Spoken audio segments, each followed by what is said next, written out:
நம்மைச் சுற்றி சூழல் விழிப்புணர்வு தகவல்கள்.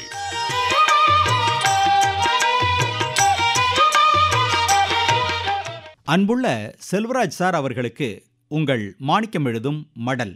நலம் நலமறிய ஆவல். ஏப்ரல் 23 இந்த நாளைத்தான் யுனெஸ்கோ நிறுவனம் 1995ஆம் ஆண்டு உலக புத்தக தினம் கொண்டாடப்படணும்னு முடிவு செய்தது.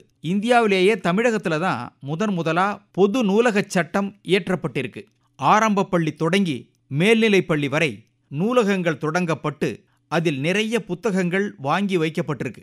National Book Trust of India என்ற அமைப்பு நம்ம நாட்டில் ஒரு 8-9 ஆண்டுகளுக்கு முன்னால நடத்திய ஆய்வில் 63% இளைஞர்கள் செய்திகள் தகவல்களை தெரிந்து கொள்வதற்காக நாளிதழ்களையும் 13% பேர் வார மாத இதழ்கள் வாசிப்பதாகவும் இன்டர்நெட்டை நாடுவோர் 7% பேர்தான்னு அந்த ஆய்வுல தெரிவிக்கப்பட்டிருக்கு.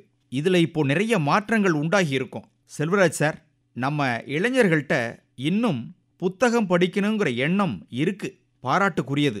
துணைக்கு ஆள் இல்லாம தனியே வாழணும் என்ற நிபந்தனையோடு என்னை தனி தீவுக்கு அனுப்புங்க, அங்க நான் போக தயாரா இருக்கிறேன், புத்தகங்களோடு போக அனுமதித்தால்னு நமது நாட்டின் முதல் பிரதமர் ஜவஹர்லால் நேரு அவர்கள் சொன்ன கருத்து இது.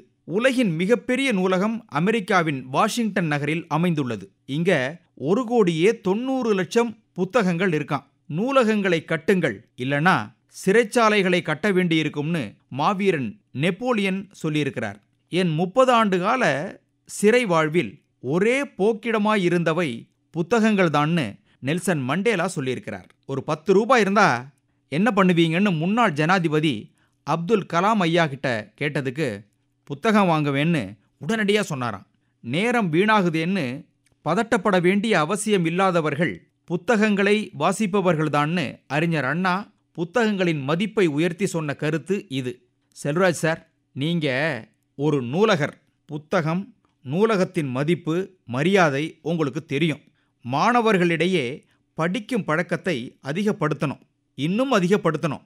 நம்ம விவசாயிகளும் இப்போ நிறைய புத்தகங்களை வாசிக்க ஆரம்பிச்சிட்டாங்க.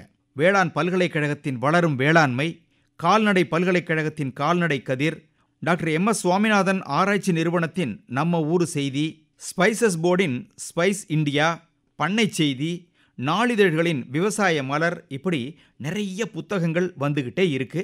எல்லாத்தையும் வாங்க முடியலனாலும் முடிந்ததை வாங்கி படிப்போம், அறிவை வளர்த்துக்குவோம். அறிவு மட்டும்தான் யாராலையும் திருட முடியாது. ஏதாவது ஒரு புத்தகத்துல ஏதாவது ஒரு செய்தியை படிச்சுட்டு தான் அன்றைய பொழுதை நிறைவு செய்வேன்னு உறுதி எடுத்துக்குவோம். சரிதானுங்களா? இப்படிக்கு மடல் மாணிக்கம்.